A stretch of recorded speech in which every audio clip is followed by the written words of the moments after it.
Hi everyone, and welcome to our final day of E3 and kind of our recap for the day. We're going to kind of go over what we got in our last day as far as content and what we promised you that we would cover, and then we'll kind of go over the final thoughts of E3 and what we thought about attending for our first time in person. So today's main coverage was to cover Nintendo and Sony and a few of the other pieces that we promised some gameplay. We're a bit exhausted from the long week we were covering E3 for four and a half days straight. And we've been just either reporting, making video coverage, and audio for you. So let's go ahead and talk about E3's final day for us, and then we'll talk about final thoughts. So what were your thoughts today as far as our coverage with like Spiderman and everything else? Yeah, so first we're going to talk about why you're wearing my hat. That's right, yeah. Got out of the shower. It was a long day. Hair's all over the place. You know, some of us that got... Oh. Jesus, Damn it. That was bad. Damn it. Anyway, no, I had a real good time. As Bert said, we are kind of battered. It is a overwhelming experience at times, especially for a huge two-man production like we are. So spent a lot of time today just trying to, touch anything that we hadn't gotten our hands on before. We started off the day by meeting Paul Long of Pound Technology. And so if you're not familiar with Pound, they make adapters for older consoles that work with HDMI and kind of upscaling resolutions and just combining technologies for older products, I guess would be the quickest way to say it. Yep. So that was a pleasure. And then we headed from there throughout the different game booths. So we got some stuff from Sony, like you said. We got some stuff from Nintendo. We stopped by the Atlas and Sega booth to look at some of the Persona dancing games. What was the first game we really kind of sat and enjoyed today? Yeah, so we finally got to play Rage 2. That's right. So that was kind of fun. As we mentioned yesterday on our recap, we had to make an appointment to play that. That's not a simple walk-up. They do have what they call standby play, but it was back-to-back, and they actually were scheduled up by the time we got there at like 1 o'clock for the rest of the day. So we'll give some impressions on that really quick. Rage 2 is actually going to be a lot of fun. If you think of the development teams that are all put together there, from Doom to Mad Max to the Quake games, it's got a lot of really strong production value. It was a lot of fun. We played about 10 minutes or so of the 10, 15. So it was a lot of fun. And it was just it was also kind of cool because when you walked in, they gave you ice cream from an ice cream truck, which was kind of funny.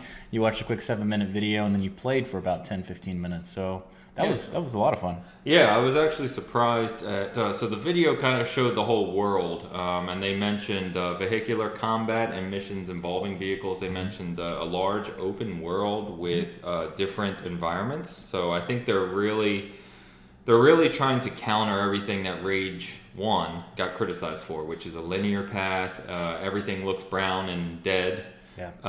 And so they're countering that at all costs, and I think it's to their benefit because the game plays really well. It honestly feels like Mad Max mixed with Doom. Yeah. The gunplay is very similar to Doom, which is obviously fantastic for us. Very violent, visceral, fast. Very. You even have an overdrive, which is just like Doom, where you go nuts. Yeah, it's bonkers. So it was really cool. Really liked that. I thought it was good. It was better than I thought it was going to be. That's exactly the way. I think that's what I said when I got out of the show. I was like, wow, that was a lot better than I thought it was. Because when I first saw the trailer, I was like, man, this is all over the place. Why did they even bring Rage 2 up? So that was a lot of fun. We did not make it to the Fallout 76 experience, sticking with Bethesda for now. The lines were just too long. And like we said, we wanted to capture as much footage as we could. Couldn't play it anyway. Yeah, you couldn't play it anyways. You walked into, I think I mentioned it yesterday, you walked into a fake bunker. Or like you had characters that were acting in character as if you were in the bunker at that time. And the only cool thing that we missed from that is you got a mask. Yeah, so like not a Pip-Boy, oh god, I forget the name now, but the Fallout figure. We can't even think at the moment. Our brains are mush. Melted.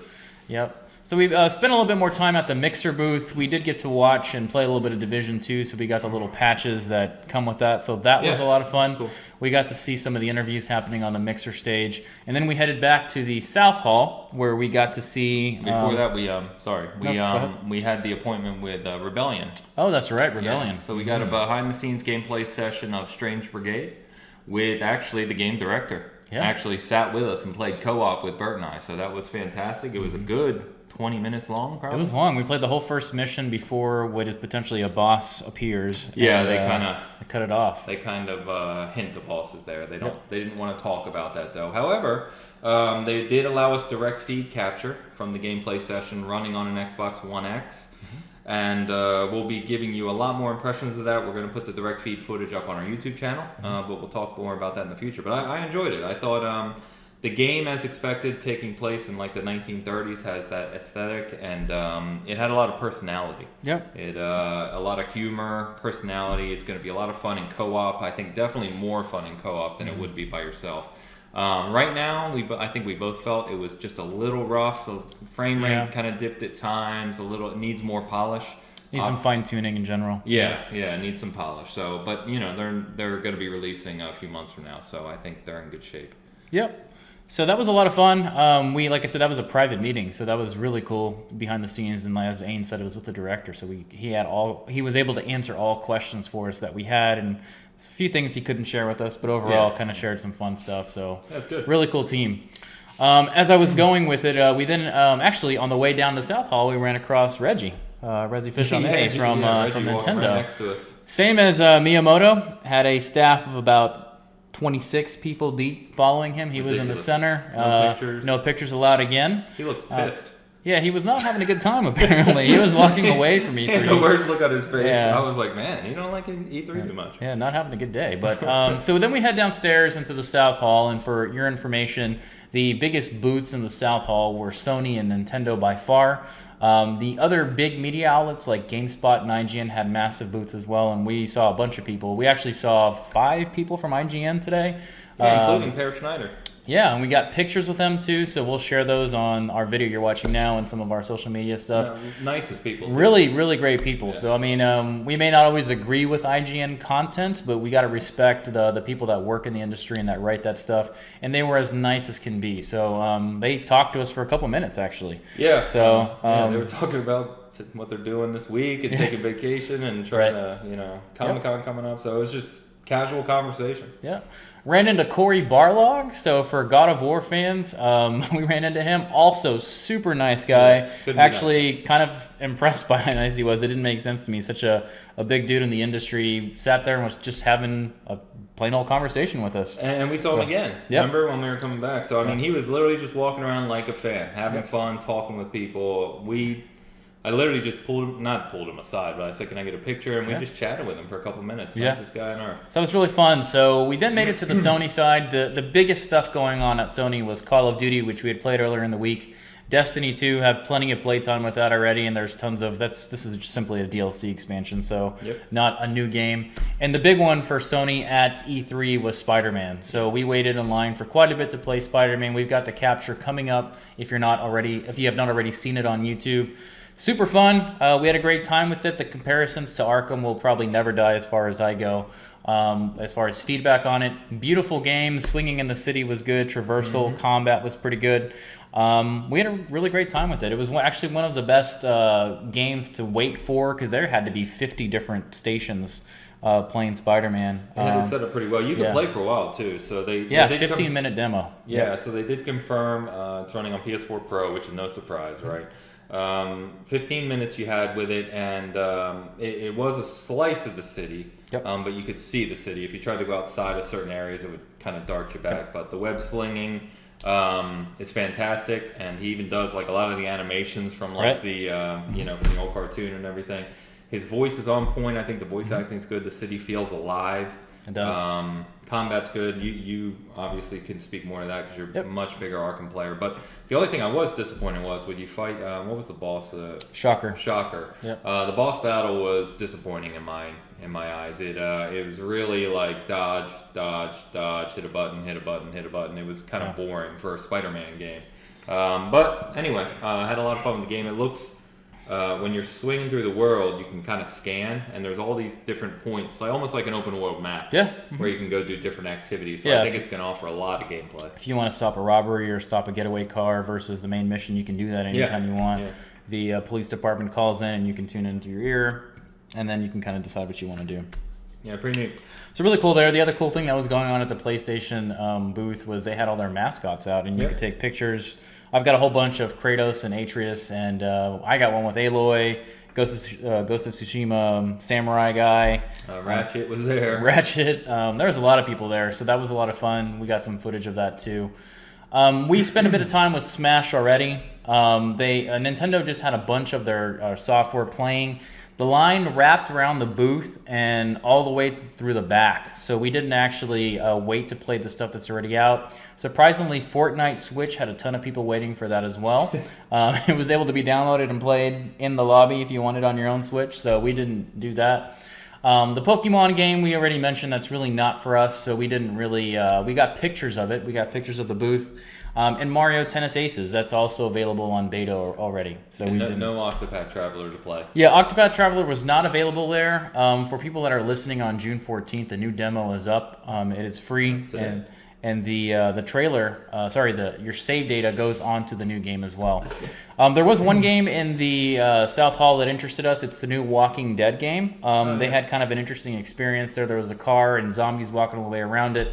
We were not allowed to capture footage for it, so we weren't able to do any of that. But the game looks very interesting. The trailer that you've seen a lot of is kind of what they were showing at the E3 conference, so that was kind of cool.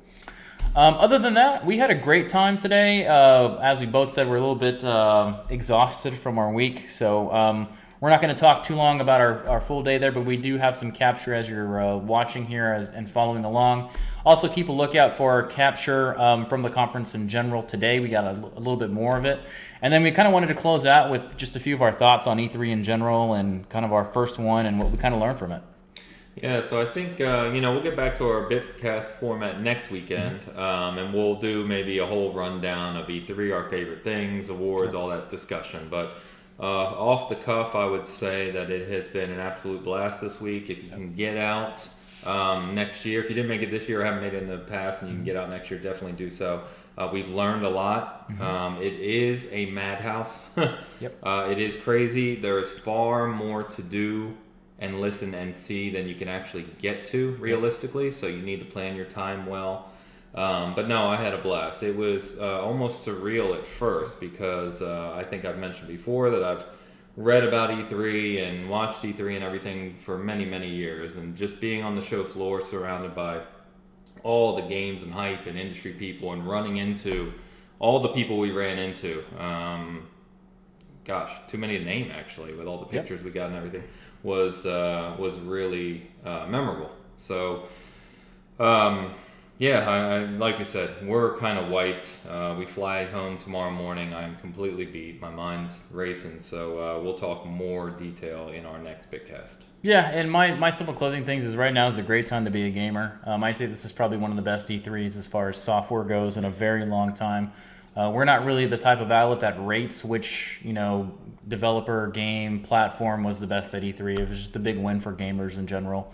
So that was really fun. And funny enough, most of the demos that were on the floor are for games that are going to be great when they come out. So I can't really say that there was a game that just looks horrible that we got our hands on or got to watch from afar. So if you haven't seen our stuff, take a look at our E3 playlist. We have that available for you there. As Zane said, our Bitcast will resume next week. We'll kind of go over kind of what our favorite things were, and we'll probably have fresh minds at that point. We're running on an average of around 6 hours of sleep per night, so it's been quite a quick week.